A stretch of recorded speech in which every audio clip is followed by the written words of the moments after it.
అనగనగా ఓ పార్టీ ఉంది, పార్టీలో నా రోజా ఉంది. రోజా నగిరిలో గెలిచేసింది, అన్నదమ్ములను దించేసింది, 3,000 కోట్లు దంచేసింది, పార్టీ నాశనం చేసేసింది. ఆ రోజా మాకే కావాలి, ప్రతిరోజు మాతో ఉండాలి. ఆ రోజా మాకే కావాలి, పార్టీని పడుకోబెట్టాలి. హా ఓకే, పాట పక్కన పెట్టేద్దాం. ఏదో కొంచెం సంతోషం కనిపించి పాడాను. నేను తప్ప ఆవిడ గురించి పాడేవాళ్ళు ఎవరున్నారు, కాబట్టి పాడడం జరిగింది. అయితే ఆర్కే రోజా అరవ శ్రీధర్ గారి విషయంలో చేసినటువంటి కొన్ని పనుల దృష్టి ఆవిడ ఏం మాట్లాడుతుందో ఒకసారి విందాం. ఆయన చంద్రబాబు నాయుడు విషయానికి వస్తే, ఆయన చంద్రబాబు నాయుడు అంటుంది, ఆయన కాదు నాయన. పాలిటిక్స్ లో అందరికీ ఆయన పెదనాయన. మంత్రులు, ముఖ్యమంత్రులు, ప్రధానమంత్రులు, గవర్నర్లు, రాష్ట్రపతులు, స్పీకర్లని నిర్ణయించే స్థాయినిచ్చి నిర్దేశించే స్థాయికి ఎదిగాడు. ఆయన కాదు ఆర్కే రోజా, పాలిటిక్స్ కే పెదనాయన. మాట్లాడేటప్పుడు ఒళ్ళు దగ్గర పెట్టుకొని మాట్లాడు. ఆడపిల్ల అంటే ఆయనకి అభిమానం లేదు, గౌరవం లేదు. ఆర్కే రోజా చెప్తుంది, నారా చంద్రబాబు నాయుడు గారికి మహిళలంటే గౌరవం లేదు, అభిమానం లేదు అంటుంది. 2 సార్లు బీఫామ్ తీసుకున్నావు. తెలుగుదేశం నుంచి నిన్ను మొదటిసారిగా రాష్ట్ర రాజకీయాల్లోకి, పార్టీలోకి ఆహ్వానించింది, నిన్ను ముందుకు తీసుకొచ్చింది. నగిరి, చంద్రగిరి 2 గిరిలో ప్రవేశపెట్టి నీకు బీఫామ్ ఇచ్చి నిలబెట్టింది నారా చంద్రబాబు నాయుడు గారు. అంటే నువ్వు ఇప్పుడు మహిళ కాదంటావా? నీకు 2 సార్లు బీఫామ్ ఇచ్చి 2 చోట్ల ఎమ్మెల్యే అభ్యర్థిగా నిన్ను నిలబెడితే మహిళల్ని గౌరవించట్లేదు, వాళ్ళ మీద ప్రేమ లేదంటున్నావు. మరి నువ్వు మహిళవు కాదా అని ఒప్పుకుంటున్నావా? లేదా మహిళవు అయితే ఆయన ఖచ్చితంగా మహిళల మీద ప్రేమ ఉన్నట్టే. ఎందుకంటే 2 సార్లు నువ్వు నిలబడ్డావు. కాబట్టి మాట్లాడేటప్పుడు నువ్వు కొంచెం మైండ్ దగ్గర పెట్టుకొని మాట్లాడాలా. ఈ రోజు ఇంత మందికి జరుగుతుంటే ఒక బాధ్యత కలిగిన ముఖ్యమంత్రిగా 4 సార్లు అయ్యానని చెప్తున్నావు గానీ 4 సార్లు 4 సార్లు అయ్యానని ఆయన చెప్పట్లేదమ్మా. 4 సార్లు ప్రజాస్వామ్యంలో ఎలక్షన్స్ జరిగినాయి. 4 సార్లు ఆయన ముఖ్యమంత్రిగా గెలిచినాడు.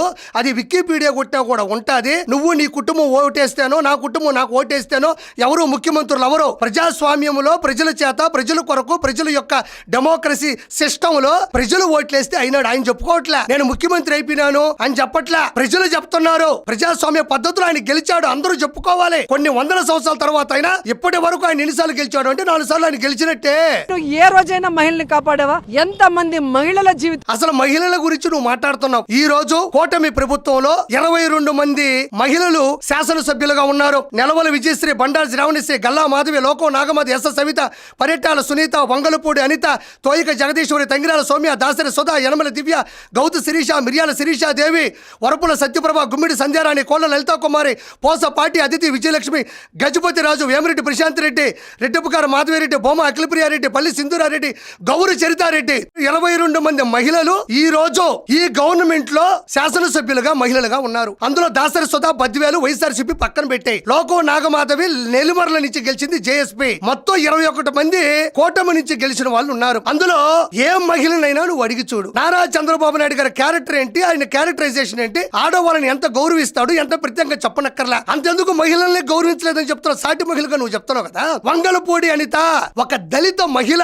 ఈ రోజు ప్రముఖమైనటువంటి మినిస్టర్ లో ఉన్నారు. ఆవిడ ఏం చేస్తున్నారు? ఆవిడ హోమ్ మినిస్టర్ గా చేస్తున్నారు. పూర్వకాలంలో 294 సీట్లున్న అతిపెద్ద ఆంధ్రప్రదేశ్ అసెంబ్లీలో ప్రతిభా భారతి ఆవిడ్ని స్పీకర్ గా పెట్టారు ఆయన. ఆ రోజుల్లో అది సంచలనం, నివ్వెరపోయింది యావత్ ప్రపంచం, తెలుగు వాళ్ళందరూ కూడా. ఒక దళిత మహిళ ప్రతిభా భారతి గారిని అసెంబ్లీ స్పీకర్ గా కూర్చోబెట్టడం మొదటిసారి. అది మరి ఆడవాళ్ళని గౌరవించడం కాదా? వంగలపూడి అనిత గారిని పెట్టారు, గౌరవించడం కాదా? గుమ్మిడి సంధ్యారాణి గారు, ఎస్ సవిత గారు ప్రముఖ క్యాబినెట్ మినిస్టర్స్ లో కూర్చొని ఉన్నారు.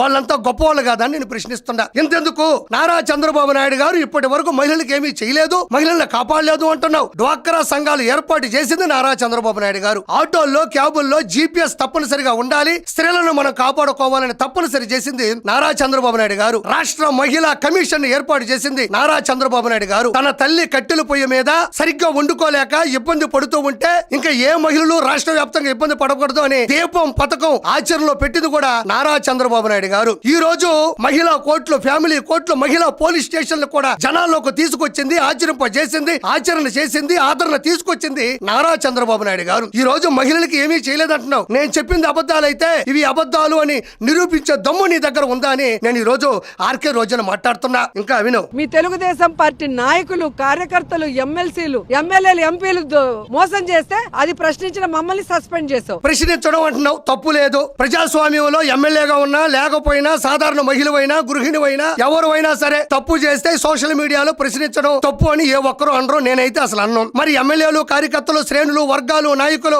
అందరూ కూడా రేపులు చేస్తున్నారు, అవన్నీ చేస్తున్నారని నువ్వు అంటున్నావు కదా. మరి అదే వైఎస్ఆర్సీపీలో ఉండేటువంటి అంబటి రాంబాబు, అనంతబాబు, అవంతి శ్రీనివాస్, విజయసాయిరెడ్డి, అదే విధంగా గోరెంట్ల మాధవ్, వీళ్ళందరూ చేసినట్టు ఏంటమ్మా? ఎమ్మెల్సీ అనంతబాబు మాట్లాడినటువంటి వీడియో కాల్స్ లేవా? అంబటి రాంబాబు గంట, అరగంట, సంజన, సుకన్య, పోలవరం గురించి అడిగితే మాత్రం నాకు తెలియదు అంటాడు. ఎందుకంటే పెద్ద సబ్జెక్ట్ అంటాడు. మరి గంట, అరగంట సంజన, సుకన్య గురించి అనర్గళంగా మాట్లాడతాడు. దాని గురించి నీకు తెలీదా? విజయసాయిరెడ్డి గురించి నీకు తెలీదా? గోరెంట్ల మాధవ్ గురించి నీకు తెలీదా? ఇప్పుడు కూడా వీడియోలు వైరల్ అవుతా ఉంటాయి. ప్రతిరోజు 100 వీడియోలు చూస్తే గురువు గారి 2 వీడియోలు 70 mm మీద కనబడతా ఉంటాయి. వీటన్నిటి గురించి, అవంతి శ్రీనివాస్ గురించి, వీళ్ళందరూ ఎవరు? వైఎస్ఆర్సీపీకి సంబంధించినటువంటి కార్యకర్తలు అంటావా, లేదా సామాన్య ప్రజలు అంటావా, నాయకులు అంటావా? ఎమ్మెల్సీగా చేయని వాళ్ళు ఉన్నారు, లోక్సభలో చేయని వాళ్ళు ఉన్నారు, ఎంపీగా చేయని వాళ్ళు ఉన్నారు, శాసనసభ్యులుగా కూడా పనిచేస్తున్న వాళ్ళు ఉన్నారు కదా అప్పట్లో. మరి వాళ్ళ గురించి నువ్వు ఎందుకు ఆ రోజు ఒక మహిళగా ఎందుకు మాట్లాడలేదు? మరి సంజన, సుకన్య మహిళలు కదా అంటే వాళ్ళతో ఫోన్ లో మాట్లాడొచ్చా? గోరెంట్ల మాత్రం 70 mm సినిమా చూపించాడు. అవతల పక్క ఉన్నటువంటి వీడియో రికార్డ్ చేసిన ఆవిడ కూడా మహిళే కదా. అవంతి శ్రీనివాస్ మాట్లాడింది కూడా మహిళతోనే కదా. అనంతబాబు మాట్లాడింది కూడా మహిళతోనే కదా. విజయసాయి రెడ్డికి ఏదో చోటా బచ్చా ఏదో పిల్లోడు, అది మహిళే కదా వాళ్ళు కూడా. మరి వాళ్ళందరూ గురించి వాళ్ళు మహిళలు కాదా? నువ్వు మహిళలు కాదు అంటే నువ్వు మాత్రమే మహిళ అని ఏమన్నా రాజముద్ర ఏమన్నా వేస్తుందా? అంటే నువ్వు మాత్రం మహిళవా, మిగతా వాళ్ళందరూ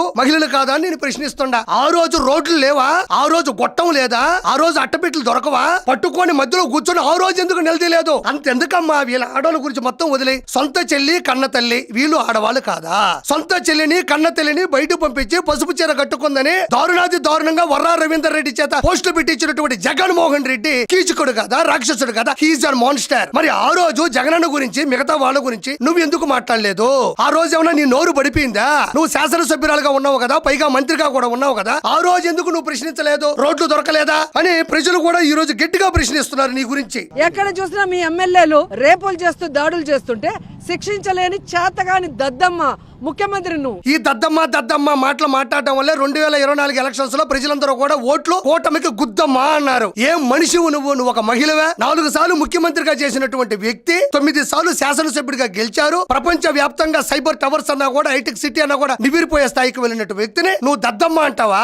ఏమైంది ఈ రోజు? 151లో నుంచి 5 పోయినాయి. 5లో కూడా నువ్వు ప్రథమ భాగ్యం ఊహించినందుకు చాలా సంతోషంగా ఉంది నాకు. అసలు ముఖ్యమంత్రిగా నువ్వు పనికిరావు, నువ్వు కూడా రిజైన్ చేయాలి. అండ్ ఈ రోజు జనసేన పార్టీకి పెట్టి అందరికి ఏదో ఉద్ధరిస్తానని చెప్పి నీ పార్టీలో ఉన్న వాళ్ళే రేప్ చేస్తుంటే, నీ పార్టీ వాళ్ళే మహిళలకు మోసం చేస్తుంటే, ఏమి చేతగాని దద్దమ్మ పవన్ కళ్యాణ్ అసలు డిప్యూటీ సీఎం గా పనికిరాడు. ఇప్పుడు పని చేయండి అర్జెంట్ గా. ఈ డిప్యూటీ సీఎం పదవిని, సీఎం పదవిని అన్నకిస్తే అన్న అసెంబ్లీకి వస్తాడు. అన్నకు 2 చాక్లెట్లు కావాలి, ఆశా చాక్లెట్, న్యూట్రిన్ చాక్లెట్. ఒకటి డిప్యూటీ సీఎం, 2 సీఎం, ఇంకొక చాక్లెట్ ఉంది, అది వేరే విషయంలే కానీ ఇస్తే అన్న అర్జెంట్ గా అసెంబ్లీ పరిగెత్తుకుంటా వచ్చి కారు కోతలకు వస్తా ఉంటాడు. ఇప్పుడు జనసేనలో ఉండేటువంటి అరవ శ్రీధర్ అనే వ్యక్తి మీద ఈ రోజు వీడియోలు వచ్చినాయి, వైరల్ అవుతున్నాయి. మీరు ప్రశ్నిస్తున్నారు, తప్పు లేదు. ఆయన ఏం చేశాడు? ముగ్గురుతో ఉండేటువంటి కమిటీని వేశాడు. 7 రోజుల్లో కూడా విశ్లేషించి, విచారించి, విచారణ జరిపి ఎవరిది తప్పు, ఎందుకు తప్పు, ఇందులో ఎంతమంది ఉన్నారో నాకు చెప్తే నేను అందరి మీద కూడా సస్పెన్షన్ చేస్తానని మాట ఇచ్చారు. ఆ లెటర్ యాడ్ కూడా బయటకు వచ్చింది. ఈ మధ్యలో నీకెందుకు అంత గోల?